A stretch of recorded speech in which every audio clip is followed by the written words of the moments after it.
Un char fonçant dans la boue, un hélicoptère survolant la jungle, un bombardier lourd perçant les nuages. Au centre de chaque image, une silhouette familière, la Madeuse. Le cinéma en a fait une icône héroïque. La réalité est plus sombre. Les chiffres officiels indiquent une production de 2 millions d'unités durant la Seconde Guerre mondiale. Ce volume dépasse la production cumulée de tous les autres modèles de mitrailleuses lourdes de l'époque. L'arme date de 1918. Elle a traversé un siècle sans modification majeure. Pour le spectateur, c'est un symbole de puissance. Pour le servant, c'est une condamnation physique. Derrière la fumée des films se cache une fatigue nerveuse totale. Le bruit déchire les tympans, le recul brise les articulations. La complexité du réglage entre la culasse et le canon ne pardonne aucune erreur. Une seconde d'inattention suffisait, l'arme explosait au visage du tireur. Les archives militaires conservent les rapports techniques. Elles oublient souvent le prix payé par les opérateurs. 2 millions d'armes ont été livrées. Pour comprendre le cauchemar de 1944, il faut revenir à l'exigence d'un général en 1917. John Pershing commande le corps expéditionnaire américain. Sur le front, un son devient systématique. Le choc sourd d'une balle de calibre 30 qui ricoche sur le blindage des avions d'attaque allemands. L'acier germanique ignore les munitions standards. Pourquoi vouloir un calibre d'un demi-pouce? La réponse est simple, la survie. Pershing refuse l'impuissance. En juillet 1917, il exige une arme capable de briser le métal. Ses critères sont nets. Un calibre de 12,7 mm. Une vitesse initiale dépassant 823 mètres par seconde, soit 2700 pieds par seconde. C'est un saut technique colossal. John Moses Browning accepte le défi. Il prend la base de sa mitrailleuse 1917 à refroidissement par eau. Il change l'échelle. Pour la munition, les ingénieurs analysent les balles anti-chars allemandes capturées dans les tranchées. Ils fusionnent la conception américaine et la nécessité de percer le blindage ennemi. Le résultat change la guerre. La cartouche .50 BMG voit le jour. Elle mesure 99 mm de long. Elle devient instantanément la munition la plus efficace de l'histoire militaire. 20 ans plus tard, les ingénieurs transforment les théories balistiques en pièges de verre suspendus au-dessus de l'Allemagne. Le mitrailleur de sabord se tient debout devant une fenêtre béante. Le vent s'engouffre, le froid paralyse. Les pilotes allemands connaissent la règle. Pour abattre un bombardier, il faut d'abord neutraliser ses yeux. Les positions latérales encaissent 20% des impacts directs. Le taux de mortalité y est le plus élevé de tout l'équipage. Un homme sur 5 meurt ici, un autre sur 5 est blessé. Pourtant, le véritable enfer se situe plus bas. Sous le ventre du Boeing B-17 pend la tourelle Sperry, une sphère de plexiglas de 112 cm de diamètre. Est-il possible de survivre dans 44 pouces d'espace? Le mitrailleur s'y glisse, il se recroqueville. Il adopte la position fétale entre ses deux mitrailleuses M2. L'armée sélectionne des hommes mesurant au maximum 162 cm. C'est la taille moyenne d'un adolescent. À l'intérieur, l'espace est si réduit qu'il est impossible de porter un parachute. En cas d'urgence, la procédure est lente. Le tireur doit faire pivoter la sphère manuellement pour aligner les coutilles. Il doit ramper dans le fuselage, chercher son harnais, l'attacher, sauter. Si le moteur électrique lâche, il reste la manivelle. Si le mécanisme se grippe, le piège se referme. Le plexiglas est la seule barrière entre l'homme et l'abîme. En vol, le mitrailleur voit le sol défiler à 8000 mètres sous ses pieds. Mais le danger n'est pas seulement dans le ciel. Le train d'atterrissage est endommagé. Le mécanisme de la tourelle est bloqué par un éclat d'obus. Le pilote sait qu'il doit se poser sur le ventre. Il sait que le mitrailleur est toujours là-dedans, coincé sous le fuselage. À 22 ans, le commandant de bord prend la radio et ordonne l'approche finale.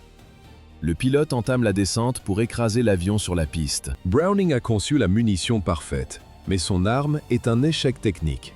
Le 15 octobre 1918, le premier prototype entre en scène. Les essais complets débutent une semaine après l'armistice, trop tard pour la Grande Guerre. Pendant 2 décennies, ce projet frôle l'oubli. Le modèle M1921 pèse 121 livres, 65 kg d'acier refroidi par eau. L'alimentation se fait uniquement par la gauche. Cette rigidité mécanique condamne l'arme. Elle ne s'adapte ni aux tourelles de char, ni au cockpit étroit. La version refroidie par air échoue également. Le canon ne supporte pas la chaleur. Après seulement 75 tirs, le métal se fracture. La cadence est insuffisante. La vitesse initiale déçoit les experts. Pour l'infanterie, le fardeau est insupportable. Un kit complet pèse entre 130 et 170 livres. C'est le poids d'un homme adulte que les soldats doivent porter à bout de bras. L'arme devient un fardeau logistique. Elle finit reléguée à la défense côtière anti-aérienne. Mais avant de devenir un piège pour les tireurs, ce fusil a failli finir au musée. John Browning meurt en 1926. Les ingénieurs ont résolu le problème du poids. Mais dans le ciel des années 1940, une nouvelle variable surgit, la vitesse. L'aviation américaine repose sur une doctrine simple. Voler haut pour échapper à la DCA. Compter sur l'armement de bord pour repousser les chasseurs. Mais la réalité des faits contredit la théorie. Les intercepteurs allemands atteignent ces altitudes sans peine. Ils attaquent par vagues successives.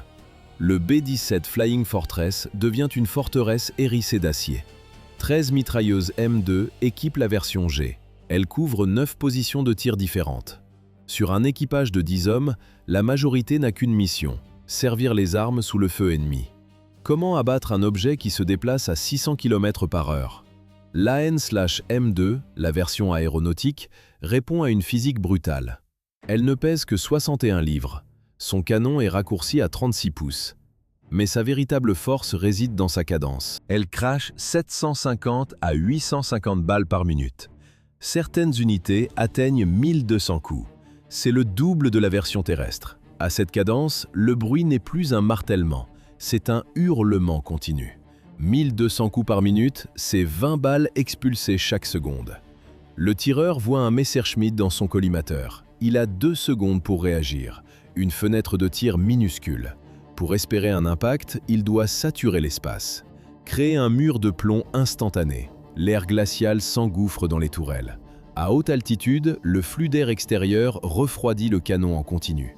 Cette convection naturelle permet d'alléger l'arme sans risquer la surchauffe immédiate. Les pilotes allemands comprennent vite la portée du danger. Ils cessent les approches classiques et privilégient les attaques frontales face aux mitrailleurs. Pour intercepter ces chasseurs, il fallait une énergie 30 fois supérieure à celle d'un tir de pistolet. En 1926, John Browning meurt, mais son projet lui survit. Entre 1927 et 1932, les ingénieurs transforment l'arme. Ils créent un boîtier de culasse universel. L'alimentation devient réversible, à gauche ou à droite. Le véritable tournant survient en 1933 avec le modèle M2HB, Heavy Barrel. Le canon lourd résout enfin la surchauffe. L'engin pèse 84 livres. Sa cadence atteint 575 coups par minute. La portée efficace dépasse les 2 milliards. Quelle est la puissance réelle de cet impact? La cartouche 50 BMG libère entre 10 000 et 15 000 foot-pounds d'énergie. Un pistolet de l'époque plafonne à 500. Le ratio est vertigineux. Chaque projectile frappe avec la force d'une petite voiture chutant d'un 2e étage. Cette masse cinétique ne laisse aucune chance au blindage léger. À 100 yards, la balle traverse près d'1 pouce d'acier trempé. La menace la plus létale pour l'opérateur de la M2 ne provenait pas de l'acier allemand, mais de la température extérieure. À une altitude de 25 à 35 000 pieds, les fuselages ne sont pas pressurisés. L'air s'engouffre par les fenêtres ouvertes des mitrailleurs latéraux. Le thermomètre chute à moins 60 degrés. Le métal devient un piège. La mitrailleuse s'enraye. Le soldat retire son gant pour manipuler le mécanisme gelé. Sa peau nue touche l'acier. Les cellules gèlent instantanément. La chair reste collée à la culasse. Pour se libérer, il doit s'arracher la peau. En 1944, le vent glacé provoque plus de la moitié des cas d'engelure. L'épuisement physiologique brise la volonté. Les membres s'engourdissent. La pensée ralentit. Un mitrailleur de tourelle ventrale a témoigné de cet état de décomposition mentale. Une fois la cible atteinte, le froid et la souffrance sont tels que la survie n'a plus d'importance. Rentrer à la base devient secondaire. Le bilan humain dépasse l'entendement. En 1943 et 1944, le froid neutralise plus d'aviateurs que les canons de la Luftwaffe. Le taux de mortalité atteint 12%. Ce chiffre surpasse les pertes cumulées de l'US Navy, de l'armée de terre et du corps des Marines. En 1942, le règlement impose 25 missions pour achever un tour de service. Sur l'ensemble des équipages, seule une proportion d'un tiers parvenait à ce terme. Alors que les équipages de B-17 gelaient à 7000 mètres d'altitude, les unités d'infanterie au sol affrontaient une réalité différente. En 1945, l'industrie américaine s'est transformée en usine mondiale. Des millions d'exemplaires du M2 équipent désormais chaque Jeep, chaque char, chaque théâtre d'opération. La balistique change la donne. La munition 50 BMG n'appartient pas au monde des fusils, elle appartient au monde de l'artillerie légère. Une rafale continue ne se contente pas de percer un mur en briques ou en béton, elle l'effondre. Le calibre 50 détruit tout ce qu'il touche. Les chars moyens comme le Panzer IV perdent leurs optiques sous l'impact. Leurs chenilles volent en éclats. Parfois, la balle traverse le blindage latéral aminci. Dans le Pacifique, les blindés japonais, plus légers, finissent régulièrement en épaves calcinées. L'effet sur les tissus humains alimente une légende urbaine. Le droit international interdisait-il l'usage du calibre 50 contre l'infanterie? Non. La Convention de Genève n'a jamais banni cette arme. C'est un mythe. Mais la réalité est chirurgicale. Un impact signifie la perte immédiate d'un membre ou la mort. La puissance de feu du M2 a transformé ses opérateurs en aimants à métal. Pour la défense allemande, le tireur devient la cible prioritaire numéro 1. La portée efficace atteint 1800 mètres. C'est plus que n'importe quelle mitrailleuse de la Wehrmacht. Face à ce déluge, les tactiques allemandes mutent. Les assauts directs cessent. Le commandement ordonne désormais de neutraliser chaque position de calibre 50 par des tireurs d'élite, de l'artillerie ou des chars lourds. 4 canons, 2000 coups par minute. Le M45 Quad Mount représentait l'apogée de la puissance de feu américaine. Une tourelle électrique, un vrombissement constant des moteurs de rotation. 40 balles déchirent l'air chaque seconde. Face à ce déluge, le corps humain ne pèse rien. L'armée surnomme l'engin le Meat Chopper, le H-viande. Initialement, la DCA devait briser les ailes de la Luftwaffe. Mais après la Normandie, le ciel appartient aux Alliés. Les artilleurs abaissent alors leurs tubes vers l'horizon. Pendant la bataille des Ardennes, la tactique devient brutale. Un sniper se cache dans un arbre, le Quad Mount ne cherche pas l'homme. Il sectionne le tronc. Pourtant, cette puissance cache une géométrie mortelle. Le char Sherman culmine à près de 3 mètres de haut. Le mitrailleur doit grimper encore plus haut. Le processus est un suicide méthodique. Le tankiste déverrouille le lourd panneau d'acier. Il s'extrait du blindage. Il rampe sur le pont moteur brûlant. Il se redresse enfin, debout, face au vide. Ses mains agrippent la gâchette. À cet instant, il n'est plus un soldat protégé, mais une silhouette isolée sur un piédestal de métal. Pourquoi une telle vulnérabilité? La conception impose cet angle pour viser les avions. Le tir depuis l'intérieur est techniquement impossible. Les manuels tactiques sont clairs. Arroser un buisson suspect au calibre 50 coûte moins cher qu'un obus de 75 mm. Pour économiser une munition, l'armée accepte d'exposer un homme. Le tireur scrute la lisière des bois et choisit sa cible. 26 janvier 1945. Cette faille de conception devient le théâtre du combat le plus célèbre de la mitrailleuse M2.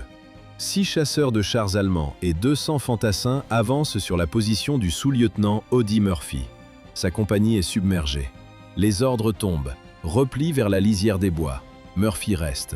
Il repère un M10 Tank Destroyer en flammes. Le châssis de blindé léger tremble sous l'effet de la chaleur. À bord, la M2 est intacte. Murphy grimpe sur la carcasse. Sous ses bottes, le métal brûle. Le gazole en feu dégage une chaleur de 1000 degrés Celsius. La fumée noire pique les yeux, mais il saisit la poignée. Le risque est mathématique. Le feu peut atteindre les réservoirs ou les obus de 76 mm à chaque seconde. Murphy l'ignore. Il ouvre le feu. Les Allemands attaquent de 3 directions. Le tireur est une silhouette noire sur fond de flammes. Aucune protection. Seule la cadence de la M2 tient l'infanterie à distance. Un groupe de soldats tente de ramper dans un fossé. Murphy les fauche. L'odeur de la poudre se mélange à la puanteur de la suie. L'acier du M10 devient incandescent. L'action dure 1 heure. 50 soldats ennemis tombent sous ses balles.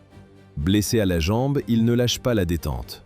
La dernière bande de munitions défile. La carcasse du char finit de se consumer. Murphy descend de son perchoir, rassemble ses hommes et lance la contre-attaque. Le bilan tient en un chiffre, 6 blindés allemands stoppés. 5 ans après l'exploit de Murphy, la donne change radicalement. En Corée, les tireurs isolés ne suffisent plus à contenir la marée humaine. Les volontaires chinois lancent des assauts frontaux par vagues de plusieurs milliers d'hommes. L'armée américaine déploie le M45 Quad Mount, 4 mitrailleuses M2 couplées sur une tourelle motorisée. La cadence de tir d'une seule arme est insuffisante face à une telle masse. Que se passe-t-il pour l'acier lors d'un tir continu? La chaleur transforme le métal en matière malléable. Dans l'obscurité, les 4 tubes virent au rouge cerise. Sous l'effet de la température et de la gravité, les canons finissent par s'affaisser sous leur propre poids. Les vétérans comparent la scène à une faux traversant un champ de blé. Entre deux vagues, les servants versent de l'eau sur les culasses bouillantes. La vapeur masque le champ de vision, mais le tir ne doit pas s'arrêter. Cette intensité mécanique pousse le matériel à ses limites physiques. Pour compenser la saturation par la précision, les soldats commencent à installer des lunettes de visée télescopiques sur leur monture. Dans les jungles du Vietnam, la distance de combat s'effondre. Sur les collines de Corée, on tirait de loin. Ici, dans le delta du Mékong, tout se joue à 100 mètres ou moins. L'affrontement devient viscéral. Les équipages des PBR patrouillent sur des cours d'eau étroits. La coque de ces bateaux ne protège rien. Elle se compose de quelques couches de fibres de verre. Entre le tireur et le feu ennemi, il n'y a que la vitesse. Une tourelle double à l'avant, une pièce simple à l'arrière, 4 hommes à bord. Les embuscades du Viet Cong éclatent depuis les berges fortifiées. À cette distance, les marins voient le visage de l'ennemi. Le calcul de survie est simple et brutal. Chaque mois, 6% des équipages tombent, morts ou blessés. Sur une mission d'1 an, la probabilité d'être touché atteint 75%. 3 marins sur 4. La division de Rivière 531 illustre ce carnage. En 40 jours seulement, elle perd 7 de ses 10 bateaux sous les tirs de roquettes. Les servants de la M2 ripostent systématiquement. Ils forment l'unité la plus décorée de l'histoire navale américaine, avec 2 médailles d'honneur et 14 Navy Cross. Sur Terre, la situation est identique. Sur la route 19, près de Pleiku, une embuscade anéantit 30 camions en 10 minutes. Les conducteurs ont 18 ou 19 ans. Ils comprennent vite. Personne ne viendra les protéger. L'instinct de survie remplace l'ingénierie officielle. Ces adolescents soudent des plaques d'acier sur des châssis de camions. Ils récupèrent des affûts quadruples M45 de la Seconde Guerre mondiale dans les surplus. Ils installent des mitrailleuses de calibre 50 sur des plateaux de transport. En 1969, plus de 100 de ces véhicules improvisés circulent dans tout le pays. L'armée n'a jamais officiellement autorisé la création d'un seul de ces gun trucks. Un mitrailleur sur M2 attendait l'embuscade à chaque virage. Mais parfois, la saturation de l'espace cédait la place à une précision mathématique. Un fusil de précision peut-il être moins efficace qu'une mitrailleuse? L'histoire de Carlos Adcock apporte la réponse. Pendant l'opération Utah, le sergent d'artillerie des Marines s'installe sur une colline. Sa M2 repose sur un trépied lourd. Les ingénieurs de la Navy ont bricolé un support spécial. Dessus, Adcock fixe une lunette Unertol 8 fois. Il règle son tir à 1000 yards. Puis il cherche ses cibles au-delà de 2000. 2500 yards, c'est la distance du record. 2 km et 200 mètres. Aucune lunette de l'époque n'est prévue pour un tel écart. Le tireur voit un combattant Viet Cong. L'homme pousse un vélo chargé d'armes. Adcock lâche la détente. La balle de calibre 50 traverse la vallée. 2500 yards est un record qui a tenu 3 décennies et demie. Ce tir prouve l'impossible. Le canon de la M2 surpasse les capacités de l'œil humain. En 1982, Ronnie Barrett s'appuie sur cet exploit. Il conçoit le premier fusil de précision de calibre 50 réellement viable. L'inspiration de Adcock guide directement la création des fusils Barrett. Au Vietnam, le tireur craignait l'ombre des jungles. Au Moyen-Orient, la menace a simplement changé d'étage en tombant des toits. Le véhicule blindé protégeait tout le monde à l'intérieur, sauf celui qui devait le défendre. Un paradoxe mortel. Dans les rues d'Irak et d'Afghanistan, le Humvee devient le pilier des patrouilles. Au centre du toit, une écoutille ouverte. Un homme s'y tient debout, exposé jusqu'à la taille. Il manipule sa mitrailleuse M2. Pour les insurgés, il n'est pas un soldat dans une machine de guerre. Il est une cible molle dépassant d'une boîte en métal. La géométrie de l'exposition ne pardonne pas. Un tireur d'élite ennemi observe depuis un balcon. Il ne voit que le buste du mitrailleur. Le reste du corps est derrière des parois en aluminium. Mais ce métal est trop fin. Les plaques des premiers Humvee ne stoppent pas les balles de fusil. Le tireur n'a aucun bouclier frontal. Rien. seulement l'acier de son arme entre lui et la mort. Les tactiques s'adaptent à cette faille. Une grenade tombe d'un toit directement dans le cercle de la tourelle.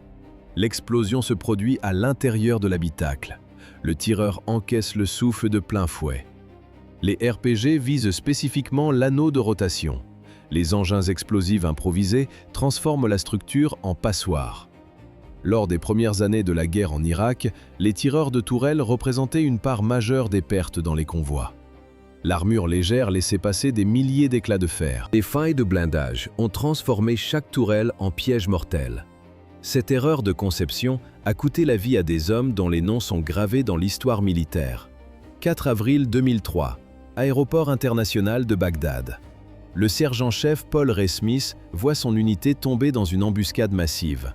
Les Irakiens approchent de toutes parts. L'équipage d'un transport de troupes M113 est fauché par les tirs. Smith grimpe sur le véhicule. Il saisit la mitrailleuse M2. Le sergent se tient debout. Aucun bouclier, aucune protection. Il expose son buste pour maintenir une cadence de tir infernale. À quelques mètres, une station de secours abrite plus de 100 blessés. Smith refuse de reculer. Il couvre l'évacuation. Il bloque l'avancée ennemie. Avant de quitter les États-Unis, Smith avait écrit une lettre à ses parents. Un paragraphe prédisait la fin. Il y a 2 façons de rentrer à la maison. Descendre de l'avion ou être porté hors de l'avion. Peu importe la manière, je suis prêt à donner tout ce que je suis pour que mes gars rentrent. Une balle le frappe en pleine tête. Il meurt sur son arme. Smith devient le premier soldat de la guerre d'Irak à recevoir la médaille d'honneur à titre posthume. 3 ans plus tard, décembre 2006, quartier d'Adamiyah, Bagdad. Le soldat de première classe, Ross McGuinness, a 19 ans. Il surveille le secteur depuis la tourelle d'un Humvee. 4 camarades sont assis sous ses pieds, à l'intérieur du blindé. Un insurgé surgit sur un toit. Il lance une grenade. L'objet métallique percute le rebord de l'écoutille. Un bruit sec. Le fer frappe le fer. La grenade tombe dans l'habitacle, au milieu des jambes des soldats. McGuinness hurle un seul mot. « Grenade !» La procédure est stricte. Crier l'alerte et sauter hors du véhicule pour survivre. McGuinness fait l'inverse. Il se plaque contre le dossier du siège. Il se jette sur la grenade. Son corps absorbe l'intégralité de la détonation. La médaille d'honneur lui est décernée pour ce geste. Ross McGuinness est mort à 19 ans, mais les 4 autres passagers s'en sont sortis sans une égratignure. Le sacrifice d'un seul homme a sauvé 4 vies. L'armée a fini par retirer l'homme de la ligne de mire. La solution qui aurait pu sauver Ross McGuinness est arrivée trop tard pour lui, mais elle a changé le destin de milliers d'autres. Comment supprimer l'humain du danger tout en gardant le contrôle? La réponse tient en 5 lettres. CROWS. Le Common Remotely Operated Weapon Station transforme la guerre en une interface numérique. Le tireur ne se tient plus debout, exposé dans une tourelle d'acier. Il s'assoit à l'intérieur du blindé. Il saisit un joystick. Il fixe un écran LCD. Le système intègre des caméras diurnes et thermiques, un télémètre laser et un calculateur balistique informatisé. La précision dépasse 95%. Même sur des cibles en mouvement, la machine ne tremble pas. Le déploiement a été massif. Les premiers exemplaires arrivent en Irak dès 2004.